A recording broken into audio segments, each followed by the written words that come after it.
안녕하셨습니까?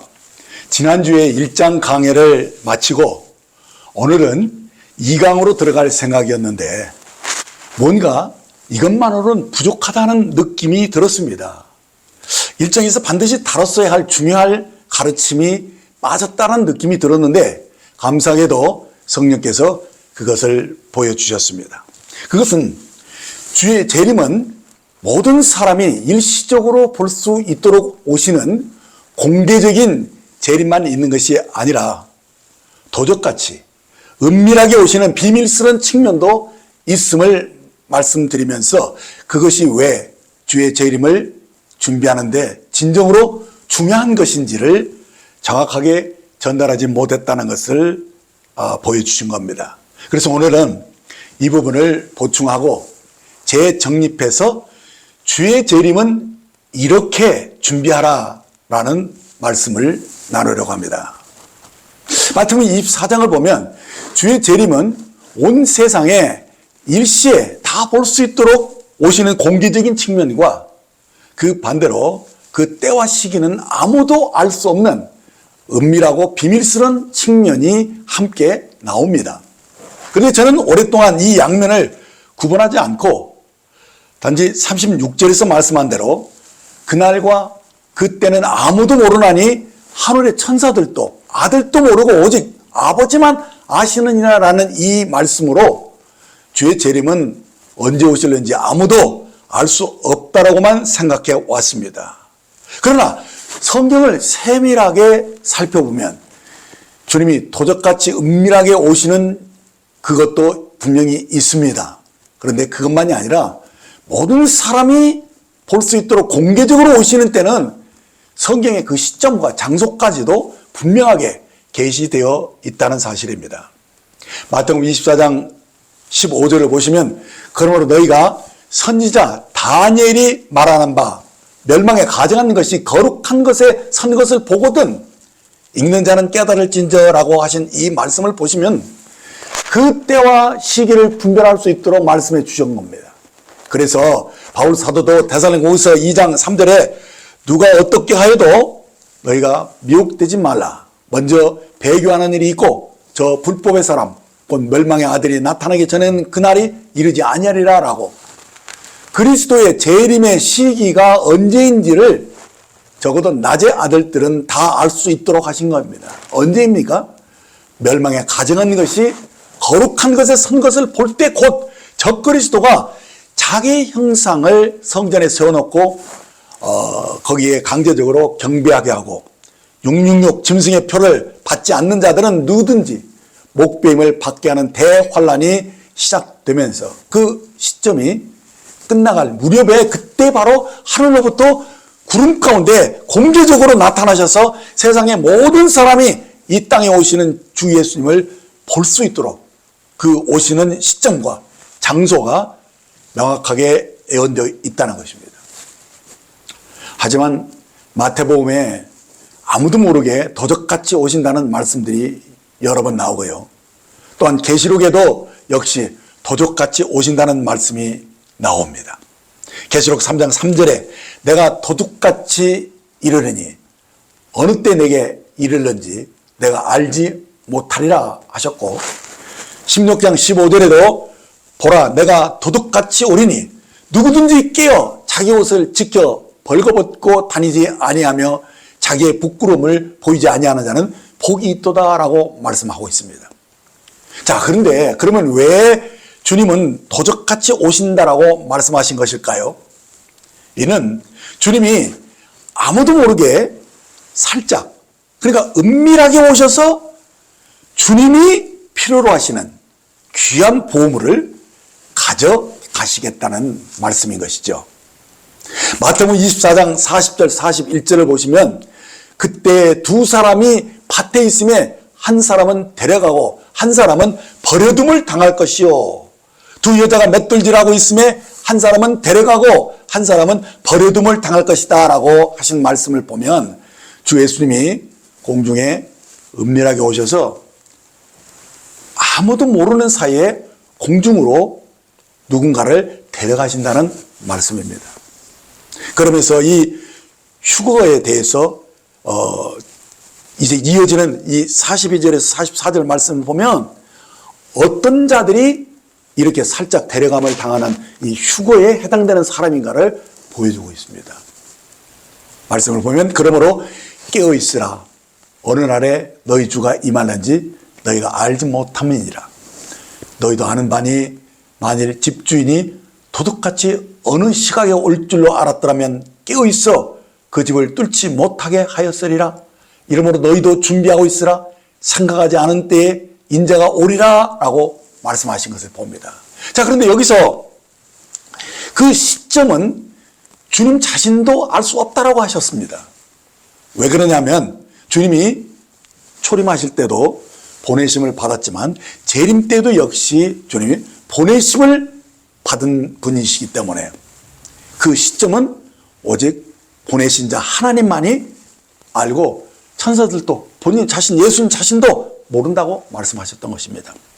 계시록 10장 1절에 보면 내가 또 보니 힘센 다른 천사가 구름을 입고 하늘에서 내려오는데 그 머리 위에 무지개가 있고 그 얼굴은 해 같고 그 팔은 불기둥 같으며 라고 여기 나와 있는 이 힘센 다른 천사는 7장 2절에도 8장 3절에도 18장 1절에도 똑같이 다른 천사로 나오는데 왜 그리스도를 다른 천사로 표현한 것이냐? 그가 바로 아버지로부터 보내심을 받은 자이기 때문에 그래서 천사로 계시된 겁니다. 자, 여기서 주님은 하늘에서 내려오시는 중이었죠.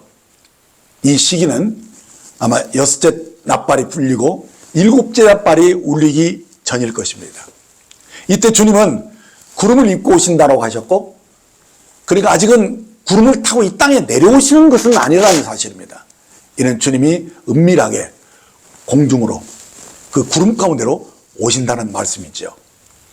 주님은 마태복음 26장 64절에서 대제사장에게 이렇게 말했습니다. 내가 너에게 이르노니 이후에 인자가 권능의 우편에 앉아 있는 것과 하늘 구름을 타고 오는 것을 너희가 보리라 하셨고 또 승천하실 때도요 구름 위로 올라가시면서 똑같은 방법으로 이 땅에 오신다라고 말씀하셨던 겁니다. 그러므로 주님이 구름을 입고 오신다는 것은 아버지께서 이제 하늘 보호자에서 이제 공중으로 구름이 있는 공중으로 보내주실 것을 먼저 말씀하신 것입니다. 자, 그런데요 이것이 준비되기 위해서 계시록 12장에 이런 장면이 나옵니다. 하늘에 전쟁이 있다는 겁니다. 이 전쟁은 공중문서를 잡은 이 마귀와의 전쟁입니다. 마귀는 하늘의 별 3분의 2를 끌어다가 땅에 던진 용으로 표현했고요. 그 용이 해산하는 여인의 아이를 삼키고자 이 싸움을 벌린 겁니다. 그런데 이 아이는 누구냐면 장차 철장으로 만국을 다스릴 남자아이로 말하고 있습니다.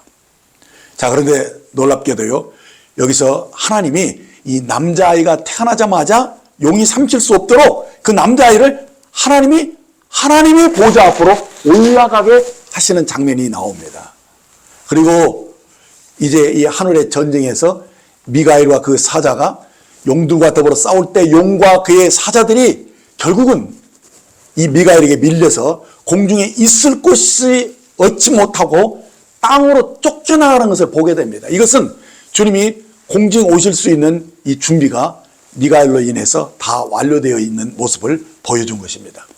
자, 그러니까 주님이 하늘 보좌에서 떠나 이 공중으로 내려오시기 전에 어떤 일이 있었는가를 우리에게 보여준 것이죠. 그것은 장차 주님과 함께 철장으로 다스릴 남자아이가 하나님 앞과 그 보좌 앞에서 이제 주님과 함께 공중으로 내려갈 준비를 마쳤다는 것입니다. 이는 주님과 함께 왕노릇자들 그 일부가 이제 은밀하게 휴거되었음을 우리에게 보여준 것입니다. 이것은 참으로 숨겨진 계시 중 하나입니다. 그래서 이 시점은 천사도 아들도 모르고 오직 아버지 하나님만 아시는 사건으로 계시되어 있습니다. 자, 그런데 14장 4절 5절을 보시면 하늘에 있는 시온 산 위에 처음 익은 열매로 하나님과 어린 양에게 속한 자들이 있음을 보여줍니다. 이 사람들은 여자와 더불어 더럽히지 아니하고 순결한 자라 어린 양이 어디로 인도하든지 따라가는 자며 사람 가운데 속량함을 받아 처음 익은 열매로 하나님과 어린 양에게 속한 자들이니 그 입에 거짓말이 없고 흠이 없는 자들이다라고 말씀해 주고 있습니다. 그렇습니다. 바로 이들이 맨 처음 하나님의 보좌로 올림을 받은 곧 그리스도와 함께 공중으로 내려와서 왕같은 제사장으로 다스릴 자로 임명되기 위해서 먼저 공중으로 휴거된 그 사람들을 가리키는 것입니다. 자, 우리 주님은 이 공중에 이 구름 가운데 계시는 동안에 많은 일들을 하십니다. 아직 휴거되지 않은 많은 믿는 이들이 이제 공중으로 이제 올라오게 될 것입니다. 이런 그리스도께서 공중에 계시는 동안에 아직 휴거되지 않은 많은 믿는 이들이 어떤 이들은 대환란을 통과하면서 목배임을 받고 순교자들이 있겠지만은 그때까지 성도의 인내를 보여주면서 끝까지 살아남은 자들도 이제 마지막 나팔 소리가 울릴 때 그때 모두가 함께 들림을 받게 되는 그런 과정이 이 공중에 있는 동안에 이루어지는 것입니다. 그래서 사도 바울은 이렇게 말씀했습니다. 데살로니가서 4장 16절 17절에 주께서 호령과 천사장의 소리와 하늘의 하나님의 나팔 소리로 친히 하늘로부터 강림하시리니 그리스도 안에서 죽은 자들이 먼저 일어나고 그 후에 우리 살아남은 자들도 그들과 함께 구름 속으로 끌어올려 공중에서 주를 영접하게 하시느니 그리하여 우리가 항상 주와 함께 있으리라라고 말씀해 준 것입니다. 자, 이렇게 모든 거듭난 성도들이 휴거가 이렇게 끝마치게 되면 이제 공중에서 주님은 그의 심판대를 세우실 것입니다. 이 심판대는 죄인들을 위한 심판이 아닙니다. 이미 공중에 들림받은 모든 구원받은 자들을 위한 상급 심판이 베풀어진다는 것입니다. 고린도서 5장 10절에 보면 이는 우리가 다 반드시 그리스도의 심판대 앞에 나타나게 되어 각각 선악간에 그 몸으로 행한 것을 따라 받으려 합니다라고 우리가 이 땅에서 곧 교회에서 영혼들을 얻고 저들을 사랑으로 섬기며 돌보고 봉사하는 이 모든 그 공력이 이제 그날에 공중에서 그리스도의 심판대에서 밝혀질 거라는 것입니다. 그리고 우리의 몸으로 행한 것을 따라서 받는다라고 말씀하신 것을 보면 이것이 바로 상급을 곧 천년왕국에서의 그 서열이 결정되는 사건인 것을 보게 되는 것입니다. 그래서 우리는 하나님 앞에서 두 번의 선택을 받는다라고 할 수가 있습니다. 먼저는 하나님이 창세전에 우리를 아들로 선택하신 것입니다. 그리고 이제 구속받은 하나님의 자녀들을 공중으로 다 불러 모으시고 거기서 우리를 한 번 더 선택하신다고 말씀하십니다. 그러니까 처음 선택은 우리가 은혜로 구원받은 것이지만 두 번째 선택은 우리가 몸으로 행한 것을 따라 보상을 받는 거예요. 그래, 구원받은 이후에 우리가 어떻게 살았느냐? 그것을 주님이 다 이렇게 밝힌다는 것입니다. 그러니까 우리가 이게 달란트 비유나 문화 비유를 통해서 어떻게 우리들이 그 상급이 결정되는 것인가를 여러분들이 다 알고 있을 것입니다. 각기 자기가 행한 대로 받습니다. 5달란트 받은 사람이 5달란트 남기고 또 한 문화 가지고 10문화 남기고 이런 장면들이 나오죠. 근데 그 공로에 따라서 각각 상급이 다르게 나타나는 것을 보여줍니다. 그러나 결국 그들은 다 주인의 즐거움에 참여하는 것으로 보여집니다. 자, 그러나 여기서 한 가지, 한 달란트나 한 문화를 받은 사람들이 그것을 땅에 묻어두거나 수건에 쌓아둔 게으름을 피워서 아무것도 하지 않은 이 종들을 향해서 주님은 엄하게 꾸짖는 것을 보게 됩니다. 그들이 어떤 결과를 낳습니까? 밖에 어둠으로 쫓겨나가는 것을 보게 됩니다. 밖에 어두운 곳으로 쫓겨나간다는 것은 그렇다고 지옥에 떨어진다는 말은 아닙니다. 왜냐하면 이 심판은 상급 심판이기 때문에. 그러면 그 어둠은 어디를 말하는 것입니까? 그 답이 계시록 20장 4절 6절 말씀에 나와 있습니다. 또 내가 보호자들을 보니 거기에 앉은 자들이 있어 심판하는 권세를 받았더라. 또 내가 보니 예수를 증언함과 하나님의 말씀 때문에 목배임을 당한 자들의 영혼들과 또 짐승과 그의 우상에게 경배하지 아니하고 그들의 이마에 손에 그의 표를 받지 아니한 자들이 살아서 그리스도와 더불어 천년 동안 왕노릇 하나니 이어진 5절에 그 나머지 죽은 자들이 그 천년이 차기까지 살지 못하더라. 이는 첫째 부활이라. 이 첫째 부활에 참여한 자들은 복이 있고 거룩하도다. 둘째 사망이 그것을 다스리는 권세가 없고 도리어 그들이 하나님과 그리스도의 제사장이 되어 천년 동안 그리스도와 더불어 왕노릇하리라라고 말씀해 준 것을 봅니다. 그렇습니다. 여기 이 천년 왕국에 참여한 자들이 여러 부분으로 구분되어 있죠. 첫째는 보호자에 이미 앉은 자들이 있음을 봅니다. 그리고 또라는 말이 나오고 여기에 바로 예수의 증언함과 하나님의 말씀 때문에 목배임을 받은 그 순교자들이 나옵니다. 그리고 또라는 말이 나오죠. 이 또는 어느 때를 가리키느냐? 바로 그 적그리스도에게 그 우상에게 경배하지 아니하고 또 그 이마에 손에 그 표를 받지 아니하는 자들이 살아서 천년왕국에 들어갈 자들이 있다라고 이렇게 이 세 부분으로 구분되어 있죠. 자, 근데 이 모두 이들이 세 부류가 다 첫째 부활에 참여했다는 사실입니다. 자, 그런데 여기 한 부류가 있습니다. 그건 뭐냐? 그 심판에 탈락된 사람입니다. 아까 말했던 한 문 하나, 한 달란트를 수건이나 땅에다 묻어두었던 사람들. 그 사람들이 어떤 결과가 나오는지 보세요. 그 5절에 가로 열고 있죠? 그 나머지 죽은 자들은 그 천년이 차기까지 살지 못하더라 하신 이 말씀으로 우리에게 보여준 것입니다. 그러니까 이들은 백보자 심판이 있기까지 천년을 죽은 자로 있다가 이제 백보자 심판을 받고 그게 생명록에 그 이름이 있다면 새하늘과 새 땅으로 들어가는 것을 보게 됩니다. 자, 그러니까 이 공력 심판이 얼마나 엄연한 것인지를 우리가 심각하게 보아야 한다는 것입니다. 천년을 어둠 속에서 죽은 자로 지낸다는 것. 이게 쉬운 일이겠습니까? 그러므로 주의 재림은 단순한 것이 아닙니다. 우리가 은혜로 구원받은 우리가 이제는 어떻게 살아야 하는지 이것을 우리가 정확히 알아야 합니다. 마치 결산 때 회계장부를 다 검사받듯이 우리가 이 땅에서 주를 위해서 어떻게 살았는가 하는 것을 이제 공중에서 그리스도의 심판대에서 결산받듯이 하나하나 그 회계장부에 따져서 그가 행한 대로 상급을 받는다는 사실입니다. 그래서 주님의 재림은 두 단계로 진행되는 것이죠.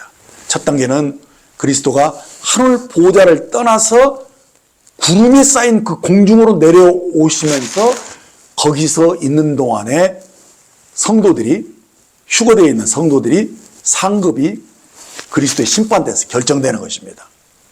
그리고 난 이것이 끝난 후에 그런 다음에 이제 지상에서의 모든 환란이 끝날 때 땅으로 내려와서 이 세상을 그의 신부인 교회와 함께 천년 동안 그리스도의 왕국을 다스리게 되는 것을 말씀해 주고 있습니다. 자, 그러므로 여기서 우리는 정말 우리들이 여기서 오늘 말씀에서 주목해야 하는 것이 무엇입니까? 그건요, 비밀스런 그 재림, 은밀한 재림은 바로 깨어있는 믿는 이들에게 놀라운 보상을 가져다 준다는 사실을 말씀한 것입니다. 계시록 2장 28절을 보시면 이기는 자와 끝까지 내 일을 지키는 그에게 만국을 다스리는 권세를 주리니 그가 철장을 가지고 그들을 다스려 질그릇을 깨트리는 그것과 같이 하리라. 나도 아버지께 받은 것이 그러하니라. 내가 또 그에게 새벽별을 주리라 라고 말씀하신 것을 봅니다.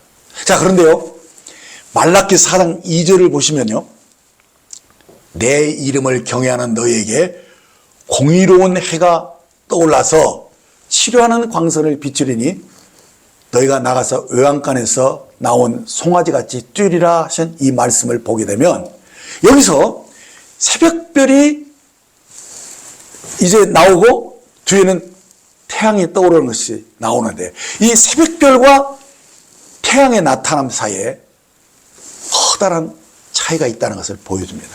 뭐냐? 이 새벽별을 보기 원한다면 사람은 반드시 일찍 일어나야 한다는 것입니다. 늦잠을 자면 새벽별을 놓치게 됩니다. 그러나 아무리 늦잠을 자도 햇볕은 다 볼 수 있다는 것입니다. 그런데 여러분, 이 신랑이신 그리스도를 우리가 새벽별로 만나기를 원하신다는 사실입니다. 아니면 뒤늦게 일어나서 태양이야 다 볼 수 있겠죠. 그런데 주님이 뭘 원하시겠습니까? 새벽별의 만남은 바로 비밀스러운 만남이라는 사실입니다. 태양은 공개적인 만남을 상징합니다. 우리가 만일 주의 오심을 깨어서 기다리는 자라면은 우리는 주님을 새벽별로 뵐 수 있어야 됩니다. 그러나 구원받았다고 또 은혜 안에 있다고 하면서 적당히 느슨하게 그냥 육신으로 이렇게 산다면 그 사람은 새벽별을 놓치게 된다는 것입니다. 어쩌면 그 사람은 주님을 뒤늦게 공개적으로 만나게 될지도 모릅니다. 그리고 은밀한 만남은 주님과 함께 다스리는 권세를 나누게 되는 것이지만 공개적인 만남은 단지 주님이 천년왕국에 들어가는 것에 불과한 그저 이렇게 그 차이가 현격하게 나타날 것이라는 것입니다. 그래서 이 재림 문제는요, 간단한 문제가 아닙니다. 우리가 새벽별을 놓친 사람은요, 어쩌면 그 무시무시한 대환란을 통과하면서 뒤늦게 익은 곡식이 되어서 마지막 휴거에 겨우 동참하는 그런 사람이 될지도 모릅니다. 그러나 지금 깨어서 주님을 기다리는 자들은 곧 이기는 자로서 여섯째 인이 떼기 전에 곧 3년 반 후에 닥치게 될 대환란 전에 휴거될 것이라고 말씀하고 있는 것입니다.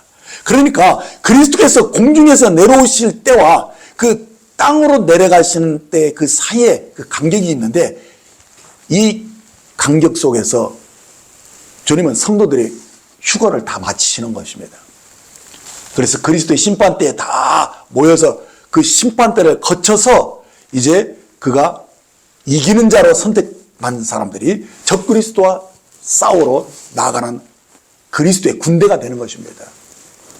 그래서 이기는 자들은 반드시 대환란 전에 휴거가 된다는 사실입니다.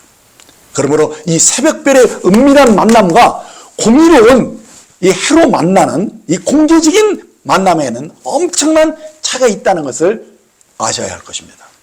자, 그렇다면 이제 이어서 이 공개적인 측면도 우리가 살펴볼 것입니다. 주님의 공개적인 재림은 이 땅의 모든 족속들이 볼 수 있도록 주님의 나타남이 능력과 위엄과 영광을 가지고 이 땅에 강림하신다는 것입니다. 계시록 1장 7절을 보면 볼지어다 그가 구름을 타고 오시리니 각 사람의 눈이 그를 보겠고 그를 찌른 자들도 볼 것이요 땅에 있는 모든 족속이 그로 말미암아 애곡하리니 그리하리라. 아멘. 자, 이렇게 주님의 오심이 그때는요, 번개가 하늘에서 가로질러서 동편으로서 소편으로 번쩍이는 것 같이 나타날 것이라고 말씀하셨습니다. 그래서 땅에 있는 모든 족속들이 이 장면을 보고 막 두려워 떨며 세상에 임할 일을 생각하고 무서워 기절한다라고까지 말하고 이 하늘의 권능이 흔들리는 것들을 다 보게 된다는 것입니다. 그렇습니다. 그리스도께서 비밀스럽게 오시는 그 날은 아무도 알 수가 없습니다. 그러나 공개적으로 오시는 날은요, 그때가 대환란이 끝나갈 무렵이기 때문에 누구나 주님의 오심을 다 본다는 것입니다. 그러니까 주님의 그 이 공개적인 재림은 이 대환란보다 앞서지 않는다는 것입니다. 반드시 적그리스도가 새로 지은 이 성전에 앉아서 내가 하나님이다 하면서 자기 우상을 세워놓고 경배를 강요하면서 이마에 또 손에 짐승의 표를 그 전자칩을 받으라고 강요하면서 복종치 않는 자들은 누구나 목병을 받게 하는 무서운 환란이 있은 후에 그 환란이 끝나가게 될 때 그때 주님이 공개적으로 하늘에서부터 땅으로 내려오신다는 사실입니다. 자, 그런데 이때 어떤 일이 일어나는 줄 압니까? 바로 사람들이 말하는 3차 세계대전이 일어나는 거예요. 그런데 어디서 일어나는 것이냐? 바로 이 적그리스도의 세력들이 이스라엘을 멸절시키기 위해서 이스라엘을 다 에워싸는 것입니다. 근데 어디에 다 모이게 되냐면요, 이 무기또라는 그 아마겟돈이라는 그 평원에 집결하게 되는 것입니다.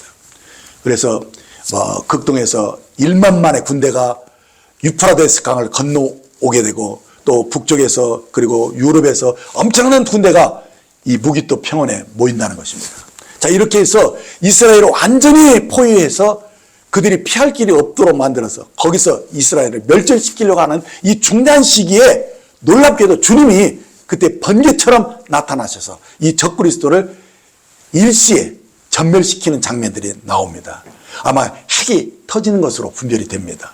스가랴서 14장 4절 6절을 보면 그날에 그의 발이 예루살렘 앞 곧 동쪽 감람산에 서실 것이요, 감람산은 그 한가운데 동서로 갈라져 매우 큰 골짜기가 되어서 산 절반은 북으로 절반은 남으로 옮기고 그 산 골짜기는 아잘까지 이르리라. 너희가 그 산 골짜기로 도망하되 유다왕 오시아 때에 지진을 피하여 도망하던 것 같이 하리니 나의 하나님 여호와께서 임하실 것이요 모든 거룩한 자들이 주와 함께 하리라. 그날에는 빛이 없겠고 광명한 것들이 떠날 것이다 라고 예언한 이 말씀 그대로 주의 이 재림이 어디에 임하느냐? 바로 그 발이 감람산에 서실 것이다 이렇게 말씀하셨는데, 이 감람산은 주님이 바로 승천하신 바로 그 자리입니다. 예? 그러면서 주님이 이 발이 그 감람산에 딱 닿자마자 거기에 큰 지진이 일어나서 산이 막 둘로 막 나눠지고 막 엄청난 그런 역사가 있을 때, 그때 이스라엘이 비로소 통곡을 하고 거기서 회개를 합니다. 자기들이 주 예수님을 십자가에 못 박은 자들이란 말 자백을 하고 거기서 죄사함을 받는 놀라운 일이 일어납니다. 그렇게 해서 이스라엘이 이제 하나님께 돌아오고 주 예수님을 믿는, 그리고 주 예수님을 자신의 왕으로 영접을 하면서 어떻게 되느냐? 이스라엘이 완전히 회복이 되는 거예요. 그러면서 천년왕국이 지상에 시작되는 것입니다. 여러분, 우리는 여기서 무엇을 깨닫고 분별해야 되는 것입니까? 이는 한마디로 우리 곧 교회는 주님의 공개적인 재림을 기다리는 자가 아니라는 것입니다. 신약의 그리스도인 곧 교회는 그리스도의 몸으로서 그의 신부로 부르심을 입은 자들입니다. 그러므로 창세전부터 그리스도의 신부로 준비되기 위해서 택함을 입은 이 교회는, 우리는 그리스도의 신부로 준비되어져야 한다는 것입니다. 그래서 신부인 교회는 신랑이신 우리 주님을 기다리는데 어떻게 기다리느냐? 언제 오실지 모르는 주님을 아주 깨어서 은밀하게 자기 그 성령의 기름을 늘 이렇게 떨어지지 않고 준비해서 그 신랑을 기다리는 거예요. 만일에 오실 때 기름이 막 떨어져 가게 되면 어떻게 됐습니까? 기름 준비하러 갔는데 그냥 신랑이 와버리잖아요. 그렇기 때문에 늘 깨어서 신앙생활을 이렇게 성령이 항상 충만한 가운데서 주님을 기다리는 그 삶이 우리에게 정말 중요하다는 사실을 일깨워주고 있는 것입니다. 그래서 이 주님이 이 본격적으로 오시는 그 재림, 공개적으로 오시는 재림은 환난 끝부분에 이렇게 오시는 것이기 때문에 누구나 다 아는 것입니다. 그러나 은밀히 오시는 주님은 우리가 정말 깨어있는 사람들만 만나는 것이기 때문에 교회는 바로 은밀히 오시는 신랑을 예비하는 것입니다. 준비하고 그 신랑을 기다리는 그것임을 여러분들이 잘 구분을 해야 됩니다. 그래서 공개적으로 만나게 되면 여러분들이 굉장히 부끄러움을 받는 것입니다. 자, 그래서요, 우리가 어떤 부르심을 받았는가를 계시록 1장 6절에서 미리 보여줬죠. 그 아버지 하나님을 위하여 우리를 왕들과 제사장들로 삼으신 그에게 영광과 능력이 세속토록 있기를 원하노라. 아멘. 이렇게 말씀하신 거예요. 바로 우리는 이 말씀에 응답하는 것입니다. 그러기 위해서 우리는 반드시 요한이 고백한 1장 9절 말씀에 우리들이 주의를 해야 됩니다. 계시록 1장 9절을 보면 나 요한은 너의 형제요 예수의 환난과 나라와 참음에 동참하는 자라. 하나님의 말씀과 예수의 증거로 인하여 반모섬이라는 섬에 있었더니라고 하는 이 고백, 바로 이 고백이 우리의 고백이 되어야 한다는 것입니다. 우리도 요한처럼 한 형제로서 예수의 환난과 그 왕국과 참음에 동참하는 자가 되어야 한다는 것입니다. 그래야 장차 주님과 함께 왕노릇할 수 있는 그러한 왕같은 제사장으로서의 자격을 갖춘 자가 될 수 있는 것입니다. 자, 여기서 예수의 환난과 나라와 참음에 동참하는 자라는 이 말을요, 어느 직역성경을 보면은 예수 안에서 환난과 왕국과 참음에 참여하는 자다, 이렇게 번역이 되어 있습니다. 그러니까 이 시작에 있는 거의 모든 말씀들이요, 항상 그리스도 안에서 혹은 그리스도 예수 안에서라고 그리스도가 항상 여기에 함께 쓰여 있는데, 여기서는 유일하게 그리스도가 빠진 단지 예수 안이라는 말씀이 나온 것입니다. 그러니까 우리가 구원받고 하나님의 자녀로 누리는 모든 은혜는 사실 그리스도 예수 안에서 받은 것들이죠. 그런데 여기서 주님의 재림을 기다릴 때는 단지 예수 안이라고만 말씀하셨다는 거예요. 이게 무슨 뜻이냐? 바로 예수의 이름은 하나님의 아들로서 이 땅에 그가 사람으로 오실 때 받은 이름이라는 것입니다. 그러니까 주님이 이 땅에 오시는 이유는 뭐냐? 여자의 후손으로 곧 사람의 아들로 오셨다는 사실이에요. 창세기 3장 14절 15절을 보면 여호와 하나님이 뱀에게 이르되 내가 이렇게 하였으니 내가 모든 가축과 들의 모든 짐승보다 더욱 저주를 받아 배로 다니고 살아있는 동안 흙을 먹을지라. 내가 너로 여자의 후손 원수가 되게 하고 내 후손도 여자의 후손과 원수가 되게 하려니 여자의 후손은 내 머리를 상하게 할 것이요 너는 그 발꿈치를 상하게 할 것이다 라는 이 예언을 보면 이 예언은 뱀에게 하신 저주입니다. 그러나 우리에게는 여자의 후손이 보내지는 것이 우리에게는 복음이죠. 자, 이 세상이 어떻게 해서 마귀의 지배하로 떨어졌습니까? 아담이 뱀에게 속아서 범죄함으로써 그가 이 땅을 다스릴 권세를 가졌는데 그만 범죄함으로써 마귀에게 그 권세를 넘겨주게 되고 이 세상은 마귀가 임금이 되어버립니다. 그래서 사망 권세를 가진 이 마귀가 사람들을 지배하니까 모든 사람들이 죄의 종이 되어가지고 이제 죽기를 무서워하고 일승이면서 종로로 타게 되었다는 사실이에요. 자, 그런데 성경이 우리에게 무엇을 말씀해 줍니까? 하나님이 이 어그러진 세상에 일어나고 있는 모든 문제들을 해결하기 위해서 어찌하신 겁니까? 바로 그 아들을 보내셨다는 거예요. 하나님이 세상을 이처럼 사랑하사 독생자를 주셨으니라고 말씀하셨죠? 하나님 바로 그 독생자를 이 땅의 여인의 후손으로 곧 사람으로 보내셔서 죄가 요구하는 이 사망의 대가, 죽음을 주님이 친히 치르십니다. 그리고 음부에 내려가셔서 이 사망 권세를 거기서 파하시고 부활하심으로써 이제 하늘과 땅의 모든 권세를 회복하시는 것입니다. 그리고 믿는 우리들에게 바로 아담이 잃어버렸던 이 땅을 다스리는 권세를 우리에게 다시 되찾아 주셨음을 말씀해 주고 있는 것입니다. 자, 그래서 주님은 이 땅에 사시는 동안에 자신을 항상 인자라고 말씀하셨어요. 사람의 아들이라고 말씀하셨다는 것입니다. 이것은 바로 우리가 주님처럼 이 땅을 다스릴 수 있는 권세를 가진 자로 살기를 원하신다는 말입니다. 그러니까 아담에게 넘겨준 그 땅을 다스리는 권세를 주님이 되찾아 주셨으니까 주님이 그것을 위해서 죗값을 지불하시고 다시 살아나셔서 우리 안에 생명 주는 영으로 오셨기 때문에 우리가 죄에서 해방된 사람이라면 이제 하나님의 뜻대로 이 땅을 다스리는 권세도 회복됐다는 것을 믿고 우리가 주님처럼 이 땅의 왕으로서 또 제사장으로서 우리가 이 세상을 다스리는 자의 그 삶을 살아야 한다는 것입니다. 바로 우리가 그리스도의 신부지 않습니까?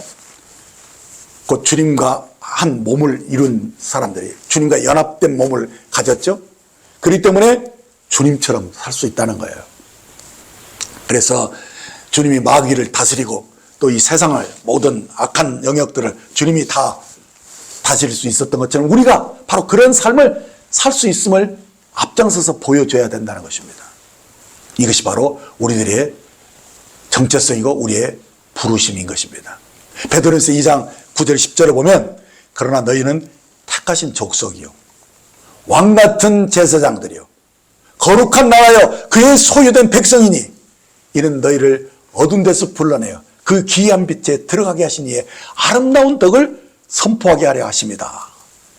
너희가 전에는 백성이 아니더니 이제는 하나님의 백성이요 전에는 긍휼을 얻지 못하였더니 이제는 긍휼을 얻은 자니다 라고 말씀하시는 것입니다. 바로 이것이 우리의 정체성입니다. 우리가 이 교회가 이제 주님을 대신해서 이 땅을 다스리는 자로 나타나야 된다는 거예요. 그것이 바로 우리를 향한 하나님의 뜻이에요. 그래서 주님이 사람으로서 마귀의 권세를 파하시고 이 땅을 하나님의 왕국으로 확장해 나가고 다스리는 것처럼 교회가 바로 주님이 하신 일을 똑같이 하면서 교회가 앞장서서 하나님의 나라를 확장해 나가야 된다는 것입니다. 주님은 우리가 바로 교회가 이기는 자로 살기를 원하는 것입니다. 주님과 똑같은 삶을 살기를 바라신다는 것입니다. 그래서 요한은 자신을 형제라고 불렀습니다. 그것은 주님이 그렇게 말씀하셨어요. 그래서 이 형제로서 예수 안에서 환난과 왕국과 인내에 동참한 자라고 고백을 한 것이죠. 바로 이 고백이 바로 우리의 고백이 되어야 된다는 거예요. 그리스도의 재림을 기다리는 자라면 반드시 우리도 요한처럼 그런 고백을 하고 주님이 가신 길을 우리도 따라가야 한다는 사실입니다. 그러면 이 삶은 어떤 삶이냐? 첫째, 예수 안에서 환난에 동참하는 자가 되어야 한다는 것입니다. 예수님이 사람으로 이 땅에 사셨을 동안에 주님은 항상 고난을 받으셨습니다. 그런데 주님이 받으신 고난은 어떤 고난이냐? 이 종교인들로부터 받는 그 핍박, 그런 고난이었습니다. 그러므로 주님을 따르는 우리도 그렇다는 것입니다. 요한복음 15장 20절에 보면 내가 너에게 종이 주인보다 더 크지 못하다 한 말을 기억하라. 사람들이 나를 핍박하였은즉 너희도 핍박할 것이요 내 말을 지켰은즉 너희 말도 지킬 것이다 라고 하신 것입니다. 그렇습니다. 주님은 주로 그 당시 종교인들, 그러니까 유대교인들로 인해서 핍박을 받으셨어요. 지금 우리도 그렇다는 것입니다. 사도행전을 보면은 바울이 가는 곳마다 그 유대인들이 그 전도 활동을 방해하는 일에 아주 앞장을 서서 너무 괴롭게 했습니다. 왜 그런 거죠? 그것은 바울이 가는 곳마다 구원받는 사람들이 더해졌기 때문에. 이는 마귀가 볼 때 그 하나님의 왕국을 확장해 나가고 자기 입지가 좁아지기 때문에 그걸 너무 싫어했던 거예요. 그래서 자기가 조종할 수 있는 이 종교인들을 통해서 어떻게든지 전도 활동을 하지 못하도록 핍박을 하고 방해를 하는, 그래서 이 환난을 잘 일으키는 일들을 마귀가 했다는 것입니다. 근데 우리도 예수 안에서 주님이 받으신 환난을 우리도 받는다는 것입니다. 그래서 우리가 믿음으로 살 때요, 특별히 우리가 주와 복음을 위해서 살 때 우리가 누군가에게 그 핍박을 받았던 것을 여러분들이 기억할 것입니다. 그러나 우리가 안일하게 그들 세상 일에 바쁘고 그냥 복음 전하는 일에 이렇게 별로 힘쓰지 않고 게으름을 피울 때는 누가 핍박하지 않아요. 왜냐하면 마귀들도 이런 건 괜찮다는 거예요. 그러지만 우리가 주와 복음을 위해서 살고 저희를 통해서 영혼들이 주님께 돌아오게 된다면 마귀가 긴장을 하고 우리를 종교인들을 통해서 우리를 제재하고 핍박하는 일들이 있을 것이 뻔하다는 것입니다. 그래서 갈라디아서 4장 29절을 보면 그러나 그때 육체를 따라 난 자가 성령을 따라 난 자를 핍박한 것 같이 이제도 그러하다라고 말씀하셨습니다. 여기서 누가 누구를 핍박한 겁니까? 이스마엘이 이삭을 조롱하고 핍박했던 것이죠. 오늘날도 그렇다는 거예요. 종교적인 열심을 가진 자들이 성령으로 난 자들을 비웃고 핍박한다는 것입니다. 교회사를 보면 로만 캐톨릭에 의해서 수많은 순교들이 나왔다고 하는데 그것은요, 로마 제국에서 죽임을 받은 사람들의 수보다도 로만 캐톨릭 교회가 죽인 사람의 수가 더 많다라고 합니다. 정말 어이없는 일이죠. 근데요, 그때나 지금이나 항상 이 종교인들이 참 하나님의 아들들을 괴롭게 합니다. 지금이야 죽일 수 없죠. 그러니까 대신 우리를 아주 난처하게 만들고 우리를 핍박하죠. 중상모략과 헛된 소문으로 거짓말로 우리 참된 신자들을 굉장히 어렵게 한다는 것입니다. 사실 제가 이전에 교제했던 형제들로부터 출애됐던 것을 여러분들이 아실 것입니다. 근데 뭐냐? 그 이유가 뭐냐? 방언 기도를 한다는 겁니다. 그것이 빌미가 되어서 교회가 우리를 출애했습니다. 자, 우측에서 보면 너무도 어처구니 없는 일이죠. 그런데 그들이 볼 때는 그 방언하는 그런 것이 저들에게는 유협적으로 보였던 것입니다. 하여튼 우리가 핍박을 당하는 것을 우리는 당연시 해야 됩니다. 종교인들이 우리들을 핍박하는 건 당연하게 여겨야 되는 것이죠. 근데 우리가 이 핍박받는 걸 누가 좋아합니까? 그러니까 핍박을 안 받으려고 주로 어떻게 해야 되느냐? 점잖하게 하고 타협해버립니다. 그래서 할 수만 있으면 그냥 트러블을 일으키지 않으려고 합니다. 그렇지만요, 분열은 계속 일어납니다. 그들이 트집을 잡아요. 뭘로 잡느냐? 말씀의 분별이 다르다느니, 뭐 어쩌다느니, 우리와 다르다느니, 이렇게 하면서 분열을 일으킵니다. 근데 사실을 알고 보면요, 그들의 시기심과 이권이 유착되어 있는 것을 보게 됩니다. 이렇게 우리가 이 땅에서 의롭고 정직하게 살다 보면요, 당연히 핍박을 받는다는 사실을 여러분들이 아셔야 할 것입니다. 그래서 이런 핍박은 당연한 것이지만, 하지만 우리가 우리의 어리석음 때문에 핍박을 당하는 것은 옳지 않습니다. 베드로서 2장 19절에서 21절을 보면 부당하게 고난을 받아도 하나님을 생각함으로 슬픔을 참으면 이는 아름다우니 죄가 있어 매를 맞고 참으면 무슨 칭찬이 있으리요. 그러나 선을 행함으로 고난을 받고 참으면 이는 하나님 앞에 아름다우니 이를 위하여 너희가 부르심을 받았으니 그리스도도 너희를 위하여 고난을 받으사 너희에게 본을 끼쳐 그 자취를 따라오게 하려 하셨느니라 라고 말씀하신 것을 봅니다. 자, 이렇게 주 예수님의 오심을 기다리는 자들은요, 다 반드시 이 주님의 고난에 참여하게 된다는 것입니다. 그리스도를 위한 고난은 아름다운 것이죠. 말씀 때문에 고난을 받는다. 그거 당연한 것을 여겨야 됩니다.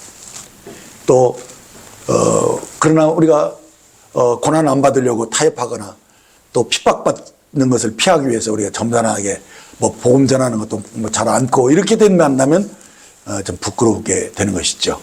그러나 우리가 이 어리석은 행동 때문에 그렇다고 괜히 어려움을 당할 필요는 없기 때문에 우리는 주님 말씀하신 대로 뱀처럼 지혜롭고 비둘기처럼 순결해야 할 것입니다. 자, 이제 두 번째 예수 아래서 어떻게 해야 되느냐? 우리는 왕국에 동참하는 자가 되어야 한다는 것입니다. 이미 예수 안에서 핍박을 받는 자라면 그는 하나님의 왕국에 참여한 자라고 믿습니다. 왜냐하면 하나님의 왕국은 우리가 거듭날 때 그의 생명이 주어질 때 이미 시작된 것이죠. 그래서 요한복음 3장 5절에 보면 예수께서 대답하실 때 진실로 진실로 내게 이르노니 사람이 물과 성령으로 나지 않으면 하나님 나라에 들어갈 수 없느니라라고 하셨습니다. 그러니까 우리가 거듭날 때 우리가 하나님 나라에 들어가는 것이죠. 그리고 로마서 14장 17절에 보면 하나님 나라는 먹는 것과 마시는 것 아니요, 또 오직 성령 안에서 의와 평강과 희락이라 하신 이 말씀 보면 하나님 나라는 우리가 거듭나고 그 다음에 생명으로 살 때, 성령으로 우리가 인도함을 받아서 살 때 그 사람 이미 하나님 다스림 안에서 하나님 왕국을 경험한 사람이라고 말씀하고 있습니다. 그렇습니다. 하나님의 왕국이란 하나님이 다스리는 나라, 그 하나님의 왕으로 우리의 삶을 다스리는 그 나라에 들어간 것을 말씀하는 것이죠. 그래서 이 하나님의 왕국은 하나님이 다스리는 나라인 것입니다. 근데요, 우리가 구원받았다 하면서도 여전히 자기중심적으로 자기가 생각하면서 이 판단하고 하면서 자기가 주인이 돼서 산다 그러면 그 사람은 구원받았다가 하지만 하나님 왕국에는 어쩌면 들어갔는지 모르겠어요. 그런 건 좀 의심스럽죠. 그러니까 이 문제는 뭐냐? 아직도 자기중심적으로 판단하고 자기 의로 사는 사람은 그 자기 의는 자기 옳다는 것이거든요. 자기가 옳다고 생각하는 그것으로 살면서 오히려 다른 사람을 판단하고 다른 사람과 화목하지 않다면 이 사람이 정말 그 중심이 바뀐 사람인가? 그 영이 정말 거듭난 사람인가? 를 의심하게 되는 것입니다. 그래서 이 중심이 바뀌지 않은 사람, 영이 바뀌지 않은 사람들의 특징이 뭐냐면요. 자기 옳음을 내세운다는 거예요. 근데 이 자기 옳음을 내세우는 사람들이 보는 특징은 뭐냐면 항상 자기 옳음 때문에 다른 사람과 트러블을 일으켜요. 왜냐면 의견이 틀리니까요. 그래서 누군가 갈등하고 다투고 있다는 것이 특징입니다. 그리고 늘 그들 속에 원망과 시비가 있어요. 그러나 참된 평화를 갖지 못하는 거예요. 한마디로 안식이 없는 것이죠. 근데 안식이 뭐냐? 성경에 보면 하나님이 자기 일을 쉬신 것 같이 자기 일을 쉰다 이렇게 말씀하는데 이 자기 일을 쉰다는 건 뭐냐면 자기 의를 내세우기 위해서 그것을 주장하기 위해서 애쓰지 않는다는 말이에요. 왜냐하면 자신이 충분히 죄인인 것을 본 거예요. 자신의 죄가 얼마나 악하고 추한지를 알기 때문에 주님의 십자가를 보면서 내가 저기서 주님과 함께 죽었다는 사실을 그냥 인정하는 거예요. 그래서 자기 의를 내세우지 않는 것이 특징입니다.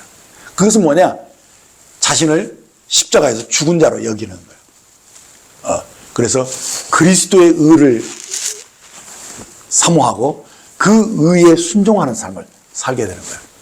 근데 자기 의견으로 주님과 갈등하지 않아요. 주님이 이렇게 하라면 그냥 하는 거예요. 주님이 옳다 하면 그게 옳은 거예요. 내 의견이 이제는 주님 앞에서 아무것도 아니에요. 그게 자기를 부인하는 것이고 자아가 죽은 것이죠.